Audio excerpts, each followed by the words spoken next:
হরে কৃষ্ণ। সকল ভক্তবৃন্দ চরণে ধন্যবাদ প্রণাম। সতীদাহ প্রথা সতীদাহ প্রথা যে কলিতে প্রচলিত হয়েছিল, একটা মানে জোরপূর্বক করে সতীদের তার তার পতি যখন মানে ত্যাগ করতেন, দেহ ত্যাগ করতেন, দেহ থেকে যে দেই বেরিয়ে যেতেন, অর্থাৎ মৃত্যুবরণ করতেন, তারপরে বিভিন্ন স্ত্রীদের জোর করে আগুনের মধ্যে তাদেরকে ঢুকিয়ে দেওয়া হতো। অ্যাকচুয়ালি এই সতীদাহ প্রথার প্রচলনটা বন্ধ করা হয়েছে এই কলিতে, এটা অবশ্যই ভালো হয়েছে। কারণ এইভাবে কোনো জোরপূর্বক তো কাউকে হত্যা করা বা সেটা তো ঠিক নয়। তো এইখানে যেমন এটা কোথা থেকে একটা প্রচলিত শুরু হয়েছে, এটা কলিতে হয়েছিল, অর্থাৎ আমাদের এই ম্যাটেরিয়ালিস্টিক লাইফে, যেটা বর্তমান জীবনযাপনের মানে অর্থাৎ প্রায় আজ থেকে 200-300 বছর আগের ব্রাহ্মণ প্রথারা এগুলো বিষয়গুলো জোরপূর্বক শুরু করেছিলেন। তো এখানেই যে এর শুরুটা তা নয়, এর আগেও হয়েছিল। যেমন আমরা দেখতে পাই পঞ্চপাণ্ডবের মাতা অর্থাৎ কুন্তী দেবী, তার মানে তার পতি অর্থাৎ পাণ্ডব, উনি তো একজন বিশাল যুদ্ধ বিশারদী ছিলেন, যে তার তার যুদ্ধের মহিমা ছিল অপার, অর্থাৎ তিনি সারা বিশ্বকে একটা সময় জয় করেছিলেন তার ধনুকধারীর সাহায্যে। তো তার যখন মৃত্যুবরণ হয়, তো ওই সঙ্গে সঙ্গে তার দুই স্ত্রী ছিলেন, এক হচ্ছেন মাদ্রী এবং কুন্তী দেবী। তো এখানে আমরা গীতাতে শ্রীমদ্ ভাগবতে পাই যে মাদ্রী দেবী ওনার যখন উনি মৃত্যুবরণ করেন, তো এই শোকটা মাদ্রী দেবী এবং কুন্তী দেবী ওনারা নিতে পারেননি। তো ওনারাও একই সঙ্গে ওনারা নিজেরাই মৃত্যুবরণ করতে যাচ্ছিলেন, আগুনে ঝাঁপ দিতে যাচ্ছিলেন। তো কুন্তী দেবীকে মাদ্রী দেবী উনি বারণ করেন, বলছেন না, তোমাকে থাকতে হবে অবশ্যই, কেন এবং তারপরে ওনাকে পঞ্চপাণ্ডব অনুরোধ করেন এবং ব্যাসদেব অনুরোধ করেন। তারপরে উনি ছিলেন, কিন্তু মাদ্রী দেবী স্বেচ্ছায় উনি পতির সঙ্গে উনি স্বেচ্ছায় মৃত্যুবরণ করেন। তো এইখানে একটা যেটা বলার, এই শ্লোকটা তো আমরা দেখতে পাই যখন তৃতীয় স্কন্ধে, শ্রীমদ্ ভাগবতের তৃতীয় স্কন্ধে বলছে 40 নম্বর শ্লোকে, অহো পিথাপি ধিয়তে অফরকার্তে রাজস্বী বর্ষেণ বিনাপিতেন যস্তৈক বিরহ দৃঢ় বিজিজ্ঞ ধনুদ্দীতীয় কুকুভশ্চত্তস্ত্র। অর্থাৎ এখানে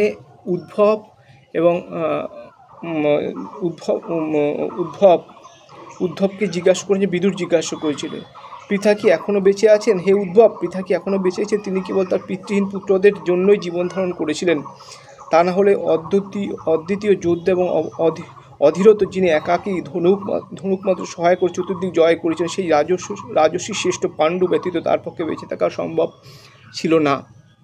এটা হচ্ছে যখন বিদুর তার ধৃতরাষ্ট্রের ভাইয়ের কৃতকর্মের জন্য উনি গৃহত্যাগ করছিলেন, তার কুপুত্রের জন্য। ধৃতরাষ্ট্রের কুপুত্ররাই তাকে বাধ্য করেছিল গৃহত্যাগ করতে। তো বিদুর সমস্ত তীর্থ পর্যটন করেছেন, যার জন্য বিদুর মহারাজকে বলা হয়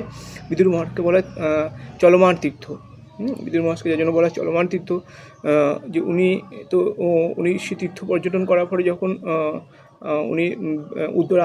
উদ্ধবের সঙ্গে দেখা হয়, তো উদ্ধবকে পাণ্ডুপুত্রদের, অর্থাৎ আমাদের পাণ্ডু বংশদের যারা ছিলেন এবং শ্রীকৃষ্ণের সবাইকে কেমন আছে সব কিছু জিজ্ঞাসা করছিলেন। সেই ক্ষেত্রে তখন বলছিলেন যে আমাদের কুন্তী দেবী, ওনার দেখুন, যার পাণ্ডব বংশ ছিল অর্থাৎ ন্যায়ের প্রতি, তো ন্যায়ের জন্য সবারই সহমর্মিতা থাকে। কেউ প্রকাশ করে, কেউ প্রকাশ করে না, কেউ ভয় ভীতির জন্য অনেক ক্ষেত্রে হয়তো প্রকাশ করতে পারে না, কিন্তু কেউ আবার লোভের জন্যও ন্যায়টাকে সচরাচর বলতে সাহস পায় না। লোভ একটা বড় জিনিস। লোভ মানুষকে এত মোহমুক্ত করে রাখে, যার ফলে তার একটা এক্সাম্পল এখানে গীতাতেও আছে। এই যেমন বলা হয়, এই ছোট্ট একটু সংক্ষেপে বলছি, সাংখ্যযোগের দ্বিতীয় অধ্যায়ে বলছে, ধ্যায়তে বিষয়ান সঙ্গস্তে সুপজায়তে সংঘাত সঞ্জয়তে কাম কামত ক্রোধাভিজায়তে ক্রোধাৎ ভবতি সম্মোহত স্মৃতি বিভ্রম স্মৃতিভ্রংসাদ বুদ্ধি নাশত পুনঃসতি। অর্থাৎ বলছে, ইন্দ্রিয়ের বিষয় সমূহ সম্বন্ধে চিন্তা করতে করতে মানুষের তাতে আসক্তি জন্মায়, আসক্তি থেকে কাম উৎপন্ন হয় এবং কামনা থেকে ক্রোধ উৎপন্ন হয়, ক্রোধ থেকে সম্মোহ, সম্মোহ থেকে স্মৃতি বিভ্রম থেকে বুদ্ধি নাশ এবং বুদ্ধি নাশ হওয়ার ফলে সর্বনাশ হয়। অর্থাৎ মানুষ পুনরায় জড়জগতে অন্ধকূপে অধিপতিত হয়। তো এই পর্যায়ে পড়ে গিয়েছিল ধৃতরাষ্ট্র এবং তার পুত্ররা। ঠিক একই রকমভাবে তারাও মানে তাদের জীবনের প্রচলিত জীবনধারা থেকে তারা তাদের ন্যায় ধর্ম থেকে বিচ্যুত হয়েছিল। তো সুতরাং এই যেটা বলছিলাম যে যেটা ন্যায়, যেটা বিদুর তার জ্যেষ্ঠ ভ্রাতাদের তার যে ধৃতরাষ্ট্রের যে অন্যায়গুলোকে মেনে নিতে পারেননি বলেই এবং অপমানিত হয়েছিলেন দ্রোণাচার্যের দ্বারা, যার ফলে গৃহত্যাগ করেছিলেন। ওখানেই তার ধনুক, মানে যখন গৃহত্যাগ করছিলেন তার ধনুক ভেঙে উনি বেরিয়ে পড়েছিলেন সমস্ত তীর্থের উদ্দেশ্যে। এখানে আর একটা প্রশ্ন, তীর্থ যখন বিদুর আচ্ছা, যে প্রশ্ন যেটা কুন্তী দেবীর যে ব্যাপারটা আলোচনা করছেন, ওইটা একটু আলোচনা করি। তাৎপর্যটা আমরা বিশ্লেষণ করে খুব সুন্দরভাবে ব্যাখ্যা করা হয়েছে বিষয়টা। আসলে এই ব্যাখ্যাগুলো একটু পড়তে হয়, তার মধ্যে সবাই জানা উচিত আমাদের যে মহাভারত এবং এগুলো ভাগবতম, শ্রীমদ্ ভগবত গীতা খুব সুন্দর করে বর্ণনা করা হয়েছে। অ্যাকচুয়ালি এগুলো আমরা কেন পড়বো, কেন শুনবো অতিনিয়ত, আমাদের মাথার মধ্যে যদি সবসময় এইগুলো ঘোরে না, কাজ বাজ অন্য কর্ম সব কিছুই থাকবে, তার সঙ্গে যদি ভাগবতীয় চিন্তাভাবনা নিজেদেরকে তৈরি করা যায় বা সবসময় এই ভারসাম্য কী হয়, আমাদের অত ফল ডাউন হব না আমরা কেউ। আমরা আমাদের লাইফের যে একটা স্টেজ, এখান থেকে আমরা নিম্নগতি অন্তত হব না। অন্তত আমরা দেখুন, আজ না হোক কাল তো মৃত্যু হবেই। মৃত্যুর প্রসঙ্গ আমি সবসময়ই বলি, কেন আমাদের যাই করি, মৃত্যুটা আমাদের যে কোনো মুহূর্তে হতে পারে। তো হঠাৎভাবে আমরা যে কোনোভাবে মৃত্যুটা বরণ চলে আসতে পারে আমাদের জন্য। তো এটা নিয়ে আহামরি কিছু করার নেই। কেন এই সংসার হচ্ছে তিতাব যন্ত্রণা সবসময় ভোগ করতে হবে, আর এটা ততক্ষণ বেশি ভোগ করতে হবে যতক্ষণ আমরা ভগবত ধাম, ভগবত কথা ভুলে যাব, ভগবানের কথা ভুলে যাবে, তত আমাদের যা বেশি আলোচনা, মানে তত এগুলো বেশি চলতে থাকবে। একটু ভালো করে মন দিয়ে আমরা যদি দেখি, যতক্ষণ আমরা এই ভগবতীর কথা আলোচনা করছি, আপনারা যারা শুনছেন, বা ধরুন কোনো ভগবতী আসর যতক্ষণ চলি, বা কোনো হরিনামের আসরে যতক্ষণ আমরা থাকি, হরিকথার আসরে ভগবানের কথা, শ্রীকৃষ্ণের রাধারানীর কথা যতক্ষণ আমরা থাকি, ততক্ষণ দেখুন আমরা সংসারে সমস্ত জ্বালা দুঃখ ভুলে থাকি। তো এটা হচ্ছে একটা ছোট্ট এক্সাম্পল। আমরা যতভাবে থাকবো, যত আমরা ভগবানের চিন্তার মধ্যে থাকবো, যত তার রহস্যে আস্বাদনে ডুবে থাকবো, সমস্ত কর্ম, আমরা যদি নন্দগাঁও দেখি, বৃন্দাবনে যারা গেছেন জানেন, নন্দগাঁও দেখলে এখনও সেই পরিবেশগুলো ফিল করা যায়। তো পুরো ব্যাপারটাও সেরকম রয়েছে, সেখানে আমরা পরিষ্কার দেখতে পাই সেখানে নন্দ বাবার দ্বারা কি কর্মকাজ করেননি, তাদের কয়েক লক্ষ গাভী ছিল, তারা গোপালন করতেন, চাষাবাদ করতেন, তারা কি ব্যস্ত ছিলেন না? অবশ্যই ব্যস্ত ছিলেন, কিন্তু ধর্ম অনুকূলে ছিলেন সবাই। এইটা হচ্ছে তফাৎ আমাদের এই ম্যাটেরিয়ালিস্টিক লাইফের সঙ্গে। আর ওই সময় তফাৎ হচ্ছে এইটা, তারা সবাই ধর্ম অনুকূলে ছিলেন। আমরা কি করি? আমরা ধর্মের বাইরে গিয়ে কাজ করছি। আমরা প্রচণ্ড আসক্তিযুক্ত আমরা কাজ করছি প্রত্যেকেই। মানে আমরা প্রত্যেকেই ভাবছি এটা ছাড়া আমার কোনো, মানে আমি যে কোনো যেন তেন প্রকারে কোথাও যদি আমাকে কোনো ভাগবতী পাঠ, কেউ যদি বললো, ভাই আমাদের বাড়িতে একটু ভাগবত পাঠ হবে, গীতার ক্লাস হবে, একটু গিয়ে যেও। কিন্তু আমরা যাই কখন? ঠিক প্রসাদের সময়টুকুই যাই।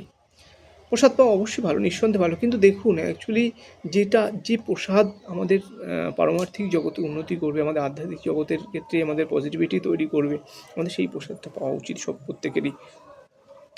প্রত্যেকের আমাদের সেই গ্রন্থ ভাগবতের প্রসাদ বা ভগবত ব্যক্তি ভাগবতের প্রসাদ তাদের মাধ্যমে যে প্রসাদটা পাওয়া উচিত। এটা কি হয়?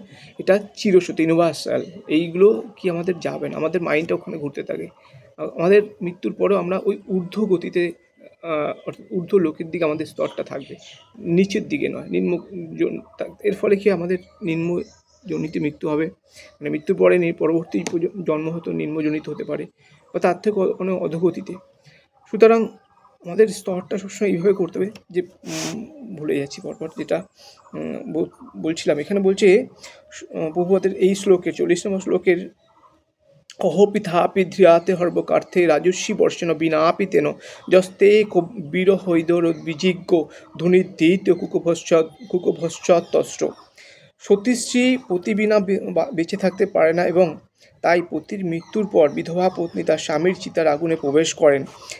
এই প্রথা ভারতবর্ষে ব্যাপকভাবে প্রচলিত ছিল, কেননা সমস্ত পত্নীরা ছিলেন সতী এবং তাদের পতির অনুগত। অর্থাৎ আমরা কি দেখতে পারি এখানে সতীদাহ প্রথা ছিল, সত্যদের তার দাপরে হয়তো তার আগে ছিল, কিন্তু সেটা এরকম ছিল তারা তাদের পতির যে আইডিওলজি অর্থাৎ তাদের যে আদর্শ, সেই আদর্শ ছাড়া তারা বিচ্যুত থাকতে পারতেন না। অর্থাৎ তারা মনে করতেন যদি উনি দেহত্যাগ করেন যে এটাই আমাদের, আর এরপরে ভাবনা চিন্তা নেই বেঁচে থাকা, কী হবে বেঁচে থাকে, কেন সেই বীর শ্রেষ্ঠ বা তার ভালোবাসা নিদর্শনও হয়তো শ্রেষ্ঠ ছিল তাদের কাছে, যার ফলে ওনারা পরবর্তীভাবে কখনো আর ভাবতে পারেননি যে আমাকে আর বেঁচে থাকতে হবে আমার উইদাউট মাই হাজব্যান্ড। তো এখানে বলছে পরে কলিযুগের প্রভাবে পত্নীদের প্রতিপন্নতা ধীরে ধীরে হ্রাস পেতে থাকে এবং স্বেচ্ছায় মৃত পতির চিতায় প্রবেশ করার প্রথা লোপ পায়। সম্প্রতি এই স্বতঃস্ফূর্ত প্রথাটি বলপূর্বক আগুনে পুড়ে মারা সামাজিক প্রথায় পরিণত হওয়ার ফলে তা আইনের মাধ্যমে বন্ধ করা হয়েছে। এটা কি পরবর্তীতে এটা জোর জবরদস্তি হয়েছিল, কিন্তু তখন ছিল স্বেচ্ছায়, যদিও সেটা স্বেচ্ছায় মানে আগুনে ঝাঁপ দেওয়া সেটাও ঠিক নয়, কারণ তার এর প্রমাণ এখানে পরে আবার ব্যাসদেব বুঝিয়েছিলেন। বলছে মহারাজ পাণ্ডুর মৃত্যুর পর তার দুই পত্নী কুন্তী এবং মাদ্রি স্বামীর চিতাকে আগুনকে আলিঙ্গন করতে প্রস্তুত হয়েছিলেন, কিন্তু তাদের সুসন্তান পঞ্চপাণ্ডবের জন্য জীবন ধারণ করতে মাদ্রি কুন্তীকে অনুরোধ করেন। ব্যাসদেবের অনুরোধে কুন্তী তাতে সম্মত হন। তার পতির বিচ্ছেদজনিত গভীর শোক সত্ত্বেও কুন্তী বেঁচে থাকতে সম্মত হয়েছিলেন, তার পতির অনুপস্থিতিতে জীবন উপভোগ করার জন্য নয়, পক্ষান্তরে কেবল তার সন্তানদের রক্ষণাবেক্ষণ করার জন্য। এই দেখুন কি একটা ইম্পর্টেন্স কথা এখানে বলেছে। অর্থাৎ আমাকে বেঁচে থাকতে হবে। আমরা অনেকেই পাজেল হয়ে যাই, মৃত্যুবরণ করি, বিভিন্ন সুসাইড করি, বিভিন্ন একটুতেই, বিশেষ করে মানে প্রেজেন্ট টাইম আমাদের ইয়ং জেনারেশনের ক্ষেত্রে একটু দেখা যায়, মানে গার্লফ্রেন্ড বয়ফ্রেন্ড যেটা ধোকা দেওয়া, এইসব ব্যাপারগুলো যেটা থাকে।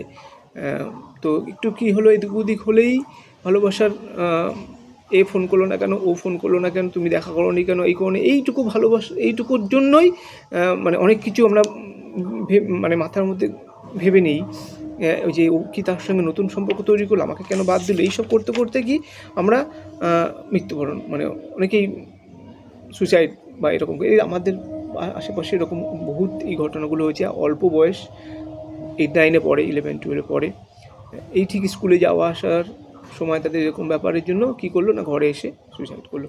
কী হলো?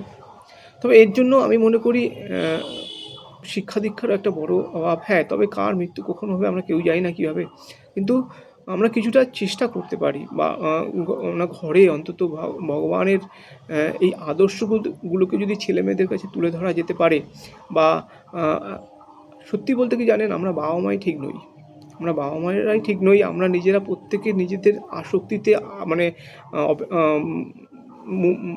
ডুবে থাকি। কেন ডুবে থাকি? আমরা সংসারে যেটুকু পরিমাণ মতো কাজ বা যেটুকু উপার্জনের মতো করার পরে আমরা প্রত্যেকেই স্ক্রোল করতে থাকি, ফোনে স্ক্রোল করতে থাকি, কি রিলস।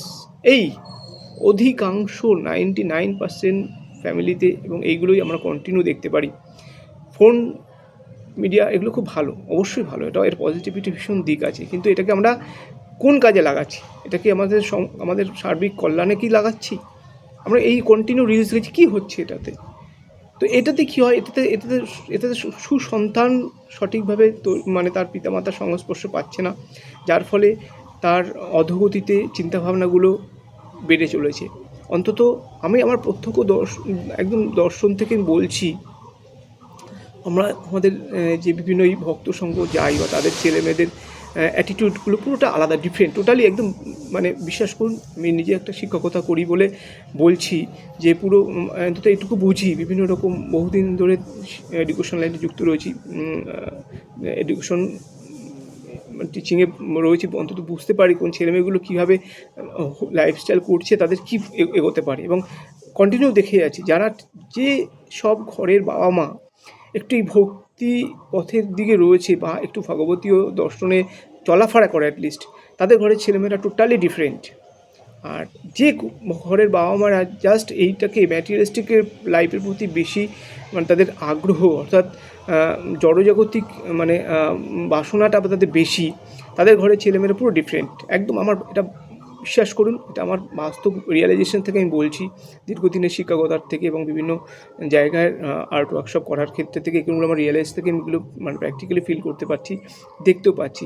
যারা একটু মানে ভগবত দর্শন নিয়ে যাদের সব ঘরে পড়াশুনো হয় বা যাদের বাবা মা এই ভাবনা চিন্তায় থাকে, দেখুন এই পোশাক আশাক সাজগোজ, বৈষ্ণব সাজগোজ, দ্যাটস নট ফ্যাক্ট। আমি ঠিক এই বিষয়ে আসছি না। এটা যারা ইনভলভ হবে তারা আস্তে আস্তে এই দর্শনগুলোর মধ্যে সঙ্গে অ্যাটাচ হয়ে যেতে পারে। কিন্তু এছাড়াও আমি অনেক মানুষকে দেখেছি যারা বৈষ্ণব প্রথাটা হয়তো ফলন করছে না, মানে হয়তো নিয়মকানুন ডাজন্ট ম্যাটার যে নিয়মকানুন ফলন করতে হবে, কিন্তু তারা এই বৈষ্ণব ফিলোসফিটাকে অনেক হাই এডুকেটেড লোককে দেখেছি এই বৈষ্ণব ফিলোসফিকে মানে খুব খুব দৃঢ়তার সঙ্গে গ্রহণ করেন মনে প্রাণে, এবং তারা খুব রেসপেক্ট করে এই বৈষ্ণব সমাজকে, বৈষ্ণব, কিন্তু তাকে বাইরে দেখলে বোঝাই যাবে না। তার ঘরের ছেলেমেয়েদের পুরো ডিফারেন্ট দেখি। কেন? তফাৎ এটাই, তারা কন্টিনিউ ফোনে ওই রিলসে টাইম কাটায় না। তাদের ঘরে বইপত্র, বিভিন্ন গ্রন্থ রয়েছে, পড়াশুনো করে, বিভিন্ন পড়াশুনোটা খুব দরকার। কেন? ভবিষ্যৎ প্রজন্ম যদি ভালো করতে চাই, এই পড়াশোনাটা আমাদের প্রত্যেকের বাবা মাকে সবথেকে বেশি করতে হবে। ছেলেমেয়েরা ওটা দেখেই শেখে। আমি আমার নিজের ঘরের থেকে দেখি, যখনই আমরা হয়তো পড়তে বসি, ছেলে মেয়ে কিন্তু ওইটার মধ্যেই মশগুল থাকে, কিন্তু ওই পড়াশোনার ওরিয়েন্টেড অনুযায়ী থাকে, হয়তো পাশে ছবি আঁকতে বসলো বা পড়তে, কিন্তু অনেক ক্ষেত্রে দেখেছি যাদের জোর করে ওই ফোনটা দেখছে, ও এসে পাশে বাবা এসে ছেলে মেয়েও পাশে বাবা মায়ের পাশে বসে গেল। মা হয়তো ফোন ঘাটছে, ছেলে বা মেয়ে হয়তো ল্যাপটপ নিয়ে বসে পড়ছে। এটা প্র্যাকটিক্যাল। এগুলো আমার কে খারাপ করছে? এগুলো তো আমরাই খারাপ করছি।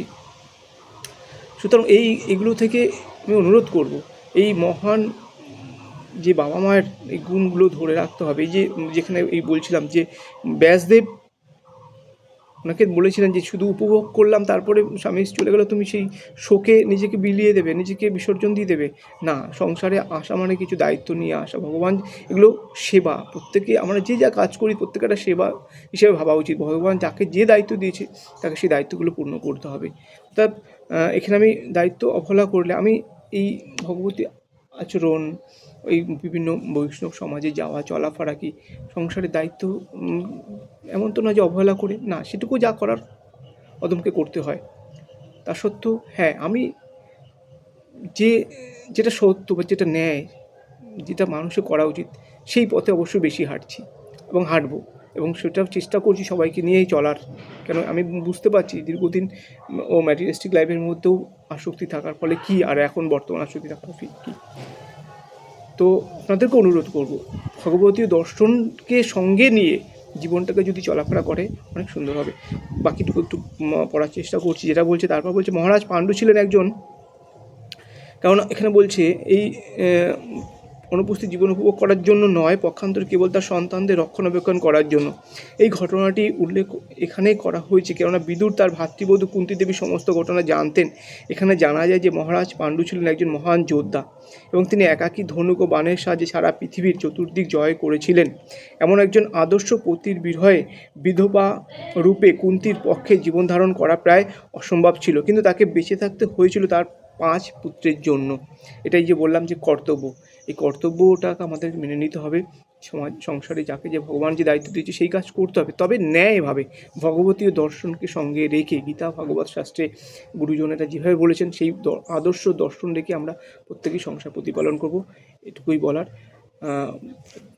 পরবর্তী আরও এর বলার তো এখানে শেষ নেই, কিন্তু ভিডিওগুলো বিস্তারিত হয়ে যাচ্ছে বলে ছোটো ছোটো করে আকারে দেওয়ার চেষ্টা করছি। আপনাদের অনুরোধ রইল একটু অনুগ্রহ করে শুনবেন চলতে চলতে, এবং যদি কোথাও ভুলভ্রান্তি হয় ভুলগুলো আমাদেরকে লিখে ধরিয়ে দেবেন, আমি এটা অনুরোধ করছি।